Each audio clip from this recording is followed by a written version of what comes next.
Unite going on about immigration with a man called Gerard Coyne, who's challenging the all-powerful, it seems, Len McCluskey, and he's saying we've got to get back control of our borders. Now, I think the absolute fault line between the Islingtonian, metropolitan, Corbynite Labour Party and Old Labour, I think open borders and immigration is absolutely the issue. And isn't it interesting that Corbyn himself has said he does not think that too many people have come? Diane Abbott, who speaks for the party on these issues, says it would be foolish to set targets. And a spokesman for the Labour leader, who I assume to be Seamus Milne, says he is not concerned with numbers. And I think a huge number of Labour voters are very concerned about numbers. And I suspect that unless Jeremy Corbyn does a U-turn on this issue, I suspect they're in real trouble, because the Metropolitan Party is disconnected from Old Labour. That's what I think. What does Dan in Epsom, Surrey, think? Dan, good evening. Good evening, Nigel. How are you? I'm very well. What do you make of Mr. Corbyn then, Dan? Well, the thing is, it's quite obvious that Mr. Corbyn is stuck in a bubble. He's only supported by, really hardcore lefties from 20, 30 years ago, and idealistic, naive teenagers in the sixth form from today. I just think if you're everybody else, he's kind of looking at it and going, look, the real world is here. You're missing the point. I voted UKIP, and I suppose years ago I would have been a Tory supporter, but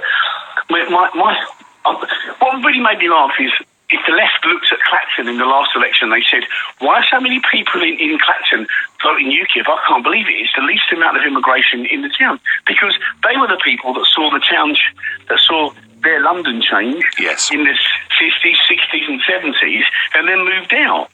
So this is not a new thing. But I looked at the census of 49-50, and basically, almost at that time, nearly everybody was the same colour, everybody had the same culture, everybody spoke the same language, yet less than one man's lifetime, 60 years later, everything's changed. There's hundreds of different communities.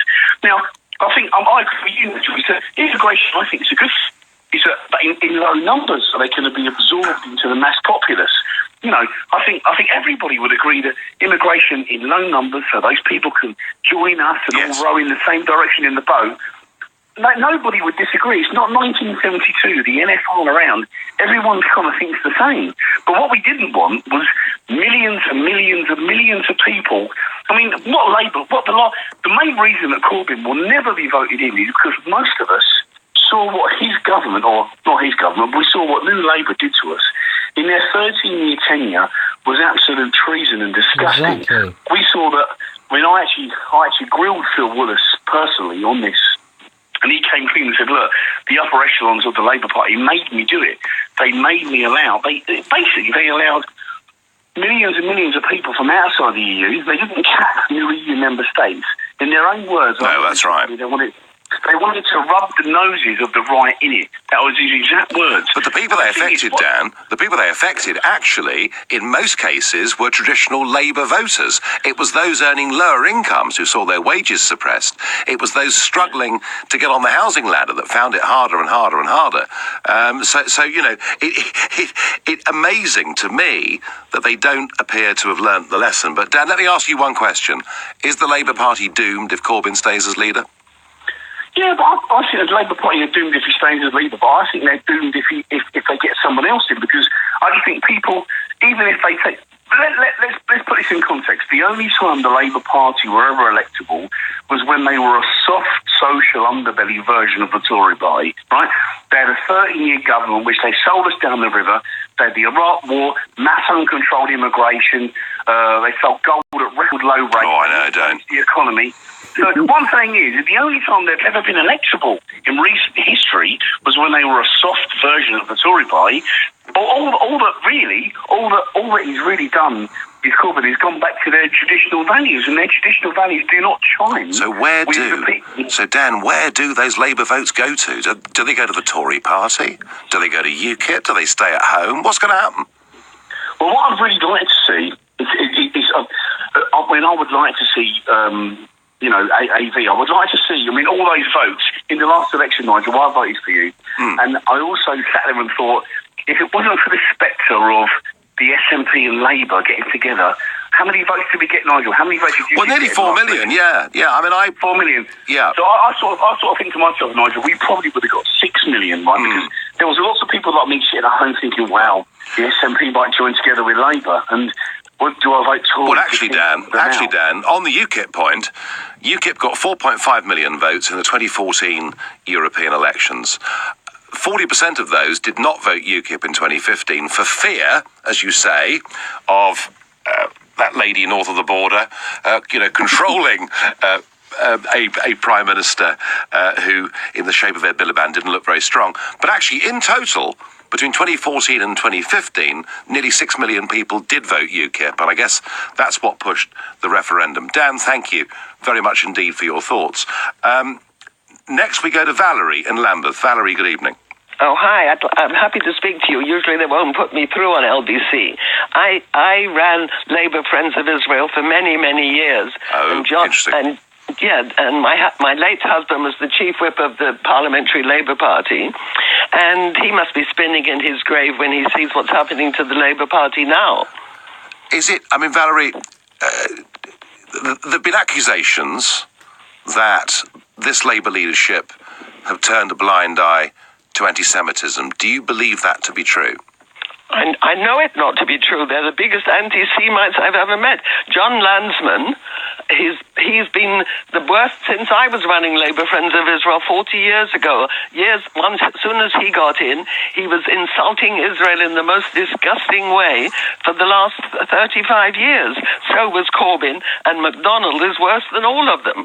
He went around in his constituency several years ago with 30, 40 Muslim thugs telling every shopkeeper that if ever they sold Israeli goods or Jewish goods, they'd have their businesses destroyed. Well, that's a pretty big claim, Valerie. You're really saying that some of these people have been linked to thuggery on that level? Yes. Wow. I don't say it, I know it. John Landsman, I've heard him speaking out against Israel for the last 30 years, insulting Israel in the most disgusting way. Have you heard any of them speaking up for Christians being murdered in the Middle East? Well, to be fair, no, I haven't. Okay, there may be some people in the Labour Party who, and you're right, there has been a campaign to try and boycott all Israeli goods, and I understand that. But surely, Valerie, that doesn't represent the Labour Party as a whole.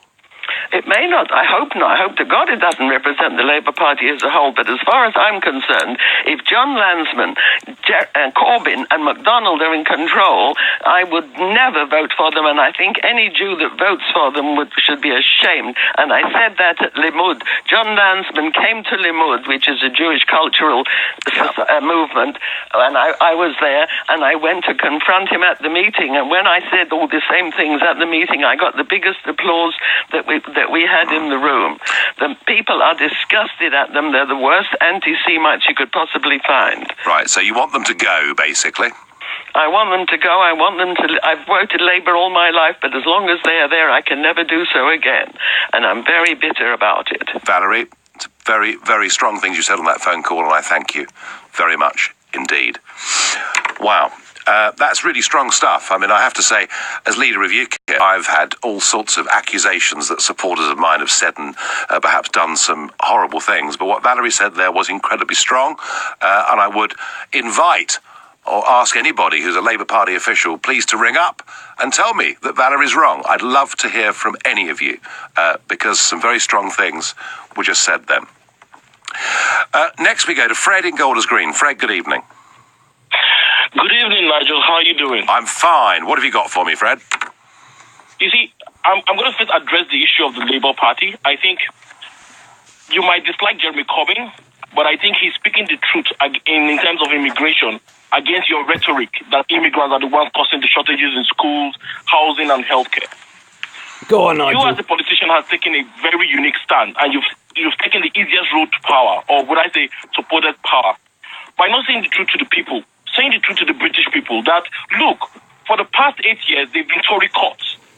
Tories took funding out of the education system to fund free schools instead of allowing council to build schools.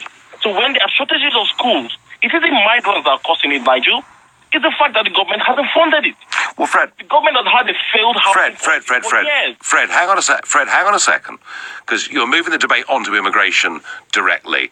Look, the government couldn't build homes, couldn't build schools, because it didn't know how many people were going to come to the country. We couldn't make any plans of any kind at all. And Fred, I would just say this to you. You know, we, from the early 1950s until the turn of the century, had net migration into Britain running at about 30,000 people a year. It is now running at over 1/3 people every year. But the question, Fred, and I know, you may disagree with me fundamentally on this, but I mean, are you a Jeremy Corbyn supporter, Fred? That's what I want to know. No, I am not a fundamental Jeremy Corbyn supporter, but I understand his argument. Because you have guided the Conservative Party into going on this numbers figure, and he's not going to fall into that trap. And why I would vote for him is because he's the only one standing and saying the truth, which is you cannot say that failed government policy is because of the economic situation we are in now, right? That is the problem. That's why I would vote for him, Nigel, and against you, because he's the only one that stands at the gate against your idea of what Britain should be. Okay, Fred. No. I mean, look, that's, that's a completely sincerely held view. I totally understand it. I think that we need to have the immigration debate about the word control. Corbyn doesn't think that, but no, you're with him, you support him, and that's a sincerely held view, Fred, and I thank you very much indeed for the call. I'm Nigel Farage here on LBC. It's 10:30, and here with the news headlines.